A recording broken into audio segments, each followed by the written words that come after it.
This may be fairly obvious, but I don't know if you've noticed, there are a lot of references to the temple in Scripture. Just a sampling. Isaiah. When King Hezekiah heard it, he tore his clothes, covered himself with sackcloth, and entered the house of the Lord. Luke 18. 2 men went up to the temple to pray. Matthew 21. And Jesus went to the temple of God. Luke 4. As was his custom, Jesus went to the synagogue on the Sabbath. Old Testament, New Testament, there's a lot of temple going all through the Scriptures. The temple is the religious of civic life and religious life, and so much of everybody's story hangs close to the temple. It is their tradition to go regularly for worship and teaching. And people would go for teaching out to a popular teacher beyond the temple. There were significant teachers and preachers who were not in the temple, and we have stories, for instance, of John the Baptist out there with his wild hair and diet. He's teaching and preaching and baptizing, and people went out to him to see the spectacle. We have the recorded episodes of Jesus sitting on the hillside by the Sea of Galilee, teaching about the kingdom of God, and people went out to him to hear him preach and teach about the kingdom. The most earnest of them became disciples. They saw and hung on every life-giving and eternal word. And today's story in Matthew's gospel and the chapters before it are part of that tradition of people going out to hear Jesus teach. Jesus is on the shores of the Galilee. The crowds have gathered to see him. Sermon on the Mount, you remember, do not judge so that you won't be judged. Take the speck out of your own eye, and all the rest. Then afterwards, Jesus comes down the mountains, the crowds follow, and a leper is in their midst. A guy with skin disease they thought to be highly contagious. And he kneels before Jesus, and Jesus touches him and heals him. Touches him. Believed to be highly contagious, he touches. No Purell, no baby wipes. Then he comes to Capernaum. A centurion, a commander of the Roman army, approaches him, begs him, Lord, my servant's lying at home paralyzed. Come here, heal him. See, Jesus is out and about in the community, teaching and healing and blessing. So filled with compassion that he goes from city to village, teaching, proclaiming, curing, blessing. And then this amazing shift happens. This is our story for today. There is a shift in the story that changes the mission of the church forever. Nothing like this has ever happened in religious history, and it happens right here in today's story. Jesus turns to the disciples and says, "The harvest is plentiful, but the laborers are few. Therefore, ask the Lord of the harvest to send laborers into the harvest." And Jesus calls his disciples together and sends them out in pairs to do what he has been doing, to preach and teach and heal and proclaim the good news and to bless. Because you see, the human Jesus could only heal one person at a time. Right? Take up your mat and be well. The human Jesus could only proclaim to a group that could hear his voice. But 12 people sent into the community could multiply the ministry of Jesus. Now, do you see this profound shift in the story of witness and blessing? Because until now, everybody goes to the temple. Or people would go hear a popular teacher preacher. But this is the scene where the pivot happens. And Jesus says, no, if you're a disciple of mine, you will go to them. And Jesus names the 12 apostles and sends them out into the community to do what he has done. Did you catch that? Did you catch the way Jesus changed the way he addresses the 12? It's subtle, but some of you probably caught the change that happened from verse 1 to verse 2. In verse 1, Jesus summons his 12 disciples. And in verse 2, he names the 12 apostles.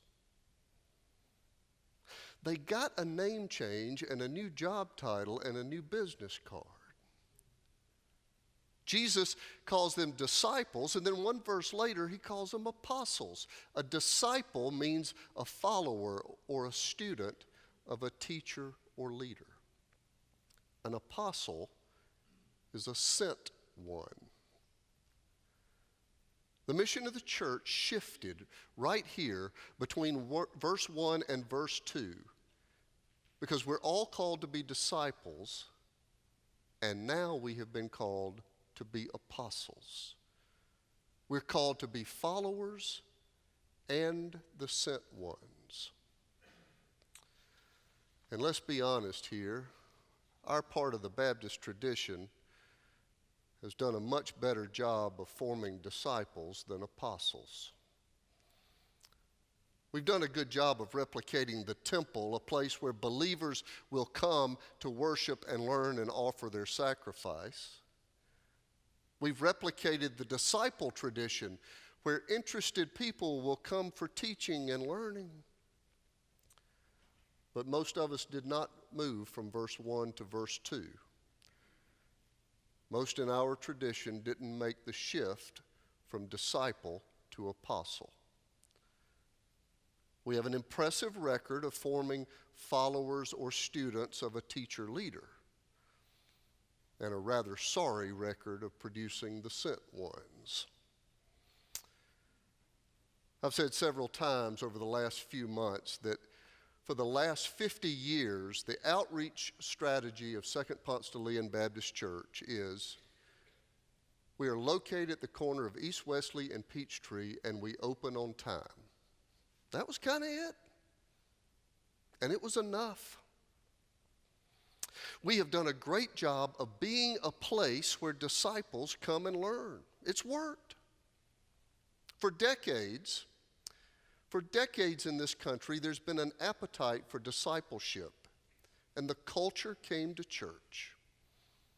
On Saturday night, some of you will remember doing this.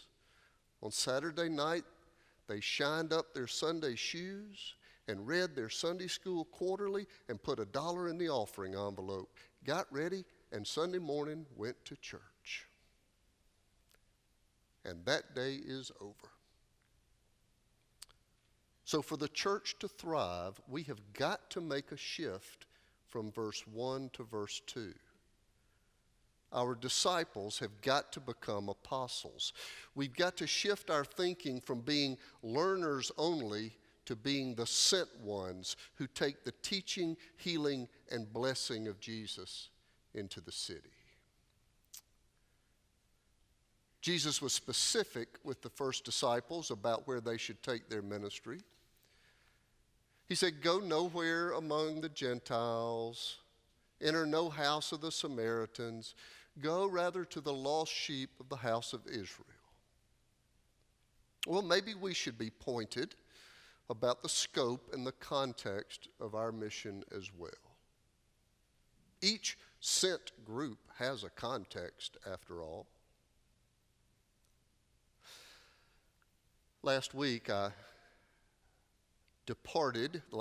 and this week, departed from the lectionary, departed in style and substance from my usual preaching. I have interrupted our regularly scheduled program to suggest a new mission statement for the church to help us think differently about our focus and mission as a church. Last week I mentioned that the mission of church is really in two parts. One is personal and singular. The second is evangelistic and social and communal. And the new mission statement I am proposing has both of those parts. To follow the way of Jesus, to bless Atlanta through love together. I would like for us to discuss this proposal and vote on it in the October Church-in Conference. Last week, I took the first part. I focused on the first part of that proposed change to follow the way of Jesus. And today, I'm inviting us to think about the other part of our calling together, to bless Atlanta through love together. And some of you are probably ahead of me. To follow the way of Jesus is discipleship. To bless Atlanta through love together is apostle work. To bless this city means expanding our model beyond our own discipleship and activating our ministry as the sent ones of Christ. I mentioned that Jesus was specific with his disciples about where they were to take their mission and what they were to do, and I think our mission needs to be equally clear in area and in purpose. To bless Atlanta through love together. The model of religious life shifted forever when Jesus named his disciples as apostles. Until then, people went to the temple or they went to hear a popular teacher or rabbi teach on the hillside. But when Jesus named the apostles, religious life was commissioned beyond the temple out into the shops and boats and gardens and homes of all the people in the community. And one of the byproducts of getting out of the temple and into the community is that the good news and the healing and the blessing happens for people who would not otherwise ever go to the temple. I mentioned some of the stories that lead into today's story. It includes a leper and a Roman army commander. Both of these figures would never go into the temple. But their lives were changed and healed by the compassion of Jesus because he went to them. The right way for us to think about our call to be apostles is that we are the sent ones, agents of Jesus' compassion and healing and blessing in the community of Atlanta. Speaking of blessing Atlanta, have you heard about Atlanta's new respite care program, Respite Care Atlanta? 7 Atlanta congregations have gone together to sponsor a respite care program for adults with cognitive challenges to offer support for them during the day and also for their caregivers. Volunteer training started last Thursday. 50 volunteers showed up. The program begins this fall and hopes to involve 25 participants. Monday through Thursday, 10 to 3, Respite Care Atlanta will be located in this building 2 floors below us in the youth area. And the reason it will be here is that we are here to bless Atlanta through love. It's what we do.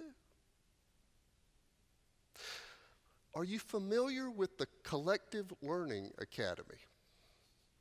The CLA is a collaboration of teachers and parents seeking educational opportunities for their children with disabilities.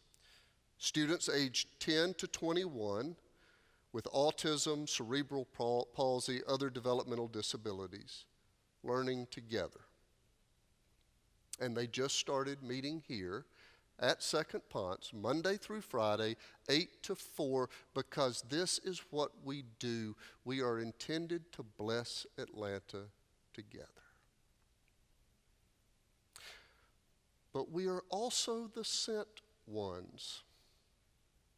I've also challenged us to start 6 small group ministries during this church year out there in Atlanta, beyond these walls.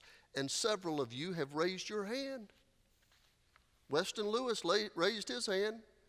He's going to start a men's discipleship group, probably going to meet in downtown or midtown somewhere for breakfast or lunch. I don't have all the details yet. Stay tuned.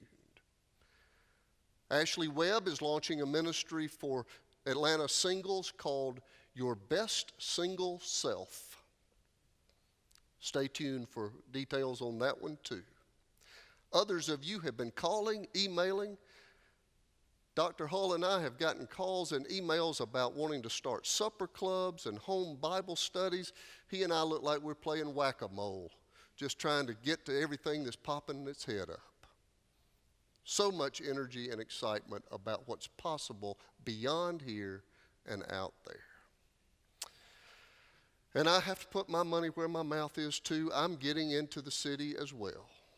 For the next 9 months, I will be co-facilitating a small group for Leadership Atlanta. It's not a ministry of our church, but I'll be out there forming significant relationship with 10 Atlanta leaders over the coming months as a way of getting me out of my office and into this city in a different and bigger way. So what are you going to do? What are you going to do to bless Atlanta? Will you give serious attention to that question? You come here to be formed as a disciple.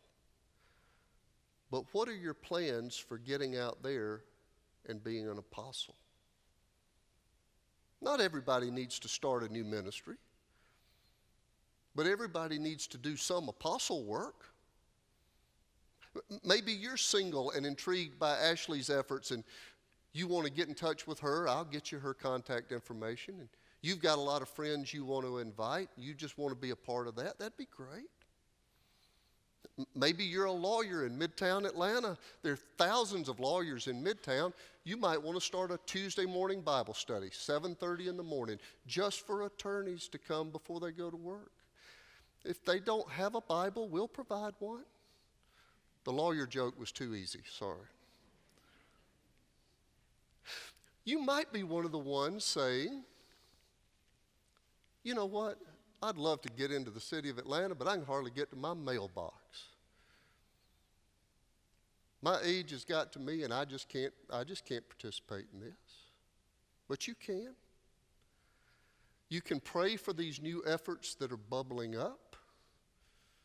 You can offer financial support, put a check in to say, I'm with you on this. I will help fund our effort to bless Atlanta through love together. That's a part of what being together in this project means. Maybe you'll volunteer once a week at Buckhead Christian Ministry or volunteer as a tutor at Garden Hills Elementary School. But our ministry to the city will require that we get into the city. Our reputation and our outreach are made possible by your apostle work, not by the church sign that people drive by. By the way, I do have a fun story about our church sign, though. I have a friend in the city who, she and I know each other because of civic involvements together. She's probably 10 years younger than I am, and she is a wild child. She hadn't been to church except for a funeral, I don't guess, in her adult life. I'm real fond of her. She's great fun. But she's also not at all intimidated, bashful, or restrained around the pastor. She'll just say anything.